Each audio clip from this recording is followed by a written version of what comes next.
Hi guys, Ray from Pro String London again. Today's tutorial we'll be doing a tennis racket, the Wilson, excuse the selfie mode, Wilson Blade V8 101. Slightly more oversized racket, coming in at a bit of a lighter weight, which I believe is 274 grams. Recommended tension between 50 and 60 pounds. We are going to go for we're going for 24 kilos, which is 53.8 if I'm not mistaken. Yep, that's right. And we're going to put the racket on the machine, on the mounting system, mounting head. As you've seen, I have not applied much pressure. You want to give it a little bit of movement. There should be some movement, as always. If you tighten it too hard, then you are playing with fire, I would say. You're risking deforming or putting out of shape its original shape, the racket or the frame. So don't do that, if possible. Trust those words if you can. I promise you nothing will happen to the racket. But of course you don't want it to be too loose either. So find that nice middle point where you feel safe as well. But like I said, the racket is able to move. Not all that much, but just a little bit. I always string 4 knots, so this has 8 holes, as you may see, 4 loops for 8 strings. Therefore we start from the bottom, bring the string up as I have done, and we come back down.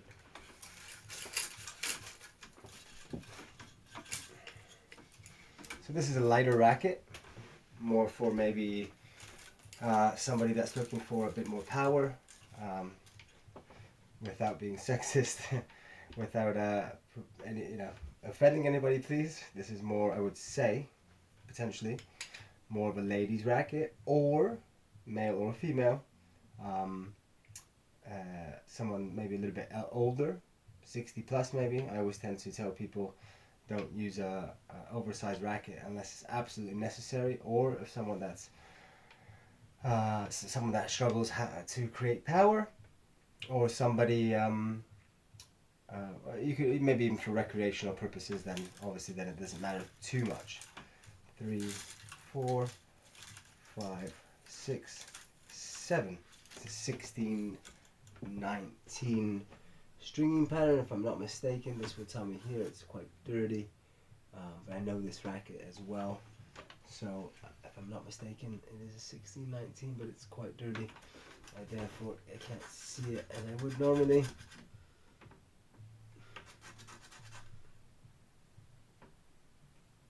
$16.20. I stand corrected. $16.20. Fine, not a problem. It's got one more cross than maybe your normal kind of racket. Most rackets are typically 16, 19. I say most, just higher percentage of rackets. 16, 19 I would say.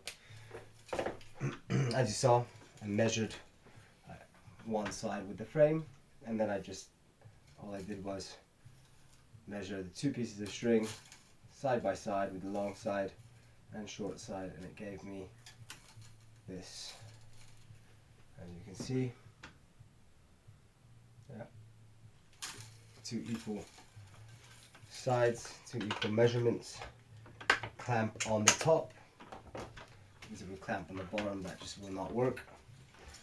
Always pulling 1 string at a time. As you saw, I did make sure I held this clamp up ever so slightly so it stays in line with the string and the racket. You don't want to do this. You don't want the clamp to be down, because you're risking damaging the string. So keep it up nicely, just a little bit, nothing too much, and there you have it. We have our first main string pulled. If there's a little bit of a gap here, which there wasn't really in this case, on this racket, between the fixture, the 6 o'clock or 12 o'clock, depending how you're looking at it, fixture,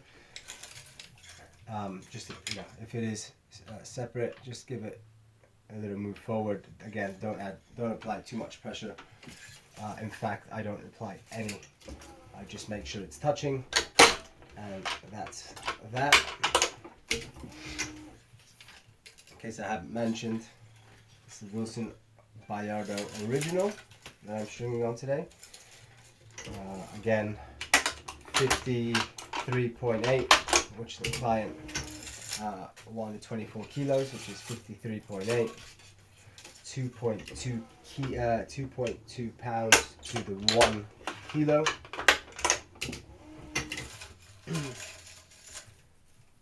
This client's grip is in pretty poor condition.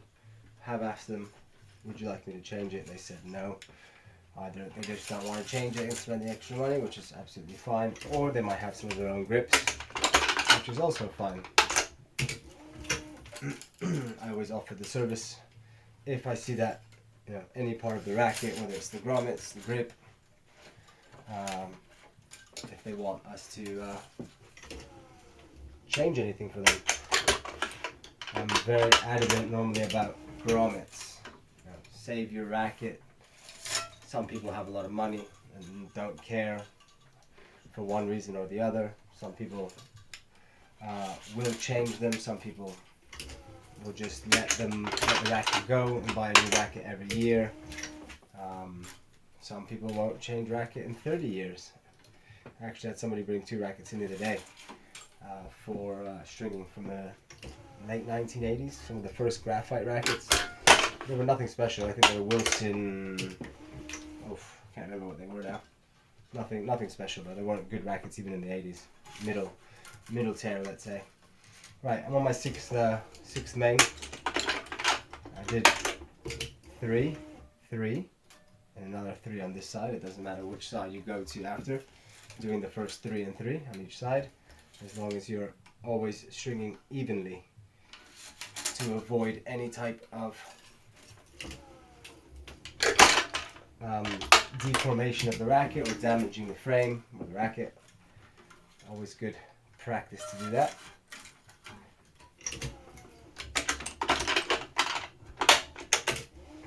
Number 6 again.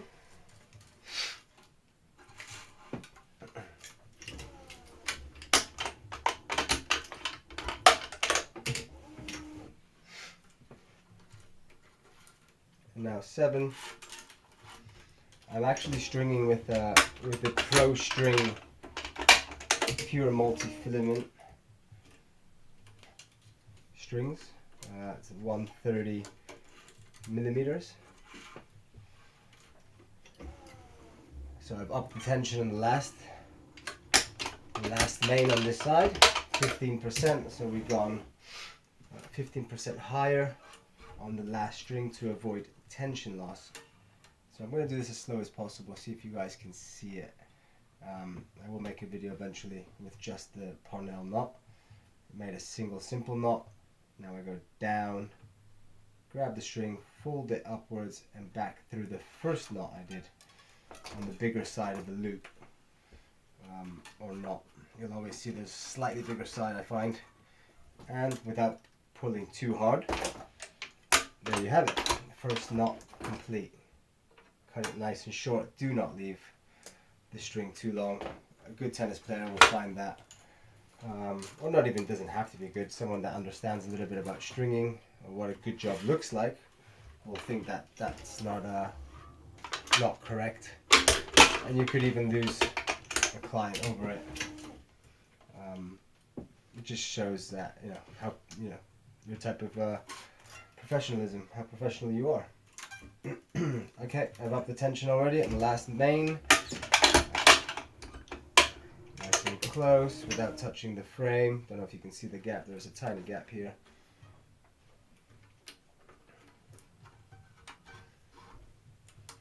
Remember, guys, any questions, please leave it in the comment box. Feel free to ask anything. or if you think there's something that can be done better, always willing to learn as well. Cut that knot short. And I have the other set of the rest of the multi-filament string, which we produce actually in Austria. It's our best seller, very good string, a little bit cheaper. So we sell it for £16 a set. A lot of people tend to go for Wilson NXT Power, Technifiber X1 Biphase. This is also a very good string, but a little bit cheaper. I market it, underneath the more expensive ones. People seem to be quite happy with that, and it is our best multi-filament seller. So we only have it in this color and a slightly clearer one as well, more transparent. There you have it. That's what it looks like. This one, as you can see, is just ever so slightly darker. Same string, different color. So now we're going to have 7 lengths. 1, 2, 3. I don't know if you can see, but maybe I'll move around that way. Let's go again. Double check. The last thing you want to do is make a mistake on counting. 2, 3, 4, 5, 6, 7 and a half. I gave it just over a little bit more because it's oversized, so oh, my bad. I'm going to go for 8 just to be safe, because it is a 1620 stringing pattern. So I'm sure it would have made it anyway, but I've got plenty of string in this set of strings, so why risk it? There will be some wastage anyway. Most sets of strings come with plenty of waste, but I guess that's just in case you are stringing a frying pan, or in other words, a oversized one of those head T6. Here you go. I've got one here, TS6, and that is not. This is a frying pan, guys. Frying pan.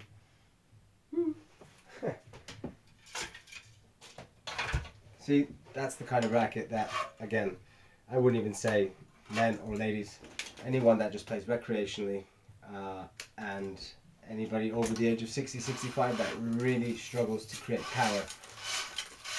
This racket, like I said earlier, I would say is more for an intermediate beginner lady. It's not completely the biggest oversize. It's very, very light, very little oversize. Your typical racket sizes are 100 square inches, anywhere between 100 and 97. There aren't that many anymore that are made smaller than 97. The one that I still see frequently is the Wilson Pro Staff. Excuse me. Late night again. So it is 11:31 in London time, PM. 11:31 PM. London, UK, on a Sunday night, 25th of February 2024. As I was saying, 97 square inches is really the smallest frame I see these days. Every now and again you see maybe a head, one of the old heads. Very rarely see the old Wilson Pro Staff 95, 90, etc. I have a few in a box there actually, as collector pieces pretty much.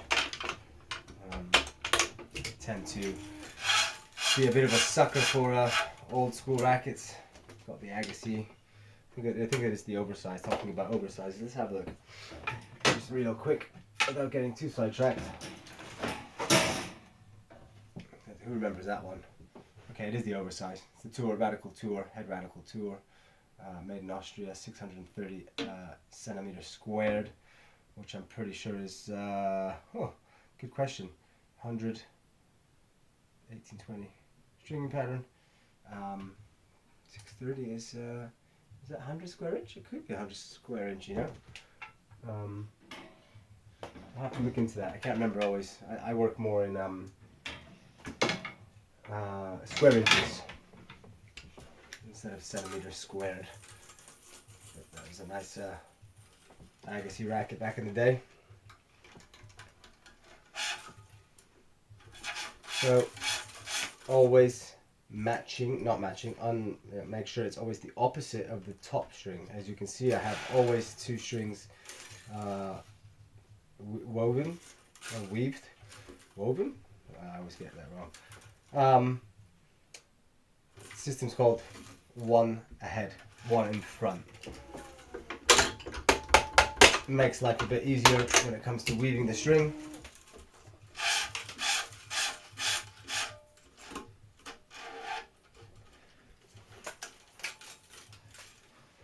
Again, this is the Wilson Blade 101, 274 grams, 1620, and we're using a multi-filament today. Pro String pure multi-filament. I do find that we use a lot of our own brand. We have 4 different polyester strings: Pro String Nemesis, Pro String Big Blue, Pro String Firepower, and Pro String Pentagon. The Pro String Nemesis comes in 125, 130, and 135 millimeters. 135 is by request, as we don't really get many people using such a thick string, but we do get some chronic string breakers, especially in Spain, for example. We stock in Spain and UK. Keep stock at least. Looking to slowly but surely sell more strings across the world, especially in Europe. It does get more difficult once you start jumping across continents for sales and stuff.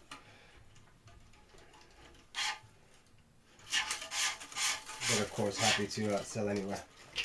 We are a family-run business, so lots of different logistics and things are going on in my life.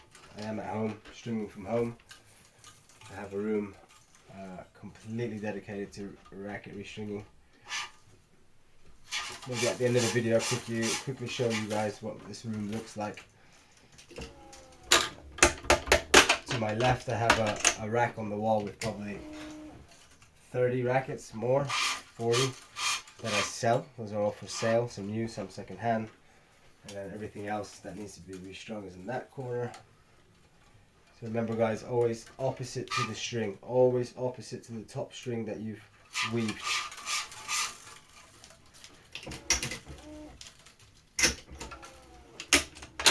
And always using that left hand or right, depending where the racket, what side the racket's on, to keep it from moving down.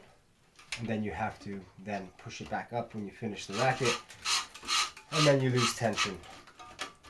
So yeah.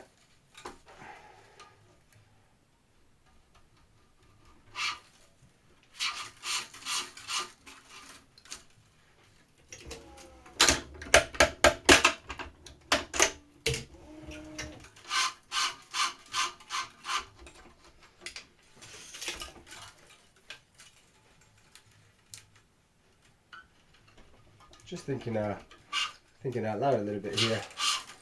Thinking about doing some tennis commentary maybe as well while I'm stringing. Could change the camera angle from here, for example, or up above my shoulder. Get a little projector or get a bigger size TV. I do have a decent size TV there. I think it's a 32-inch TV on the wall in front of me, where I do keep myself occupied when I am stringing, which is, I mean, most days is 10 rackets. Plus the team do help me out as well. A team of a few of us, different workshops, different locations. London is a city with almost 10 million people, so we do get a lot of rackets. We are one of the more popular companies in London. We have become the shop without the shop, and then yeah, again, I'm wondering if some tennis commentary. Just don't know the ins and outs of then later posting a tennis match. If I were to film the tennis match in the background or however, I'm just wondering the legalities of that. If that's allowed, or is that just going to get taken down right away despite paying for a subscription or whatever it might be. But I guess I could also use a betting account that I have on Bet365. Not that I bet, but just to watch tennis actually. Especially my brother Stephen Diaz. Watch him play challenges and stuff for free. As long as you've got a little bit of money in your account. I just micro bet 10p at a time. sometimes bigger, smaller, but if not, they just start taking money from the account because I'm not using it, and they know I'm just using it for watching sports. In my case, just tennis, really. Now, it's just thinking out loud there. I wonder what kind of viewing I would get if I would get more people tuning in, seeing that it could be a whole tennis match. But then again, how well it can be seen from a further distance away would definitely be questionable as well. But anyway, just a thought. I wonder. Coming up to the last three weaves, guys.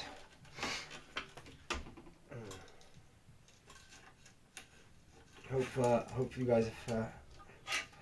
Hope this video has been of help. Some important pointers, maybe something new you've learned, or just this racket in itself that you're looking for, how to be strung. We will start to post. I will try my best to post as many rackets over the next weeks, months, with different types of strings,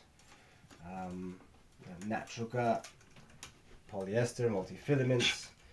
It won't be just our brand. I'm happy to share with other brands. Let's say use other brands while I'm doing videos. No harm done, of course. So I hope not. Anyway, and one more weave. 21.5 minutes in.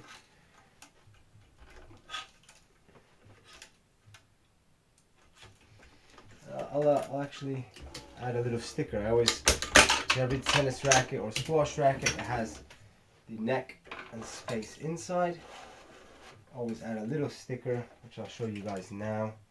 I have up the tension 15%. Some stringing companies, some stringing courses now are recommending we've got 20%.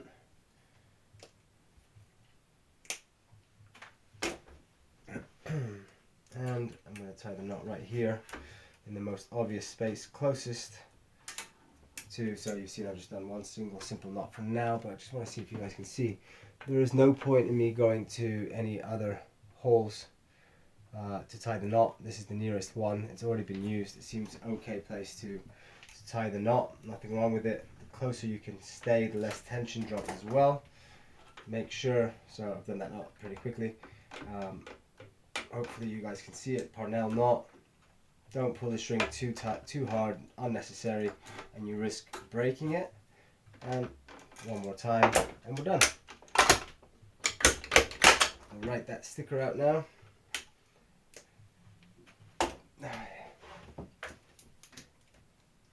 So the stringer being myself, Ray, tension 53, so 24 kilos.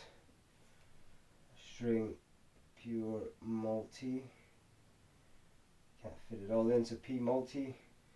Today's date is the 25th of the 2nd of 24. As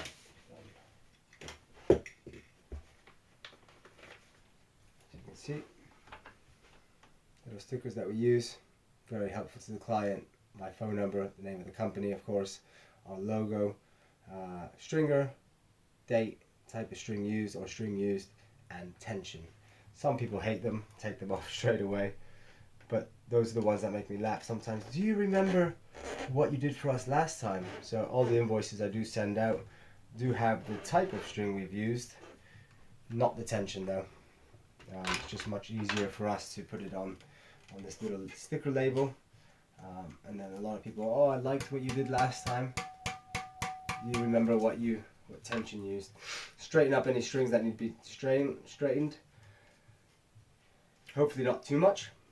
It's if you have a lot of moving of strings to do, you want to be using the technique of pushing the string up against the string while it's being tightened. And there you have it, guys. All done. Let's see if I can show you guys. The strings are very straight, I would say. Alright.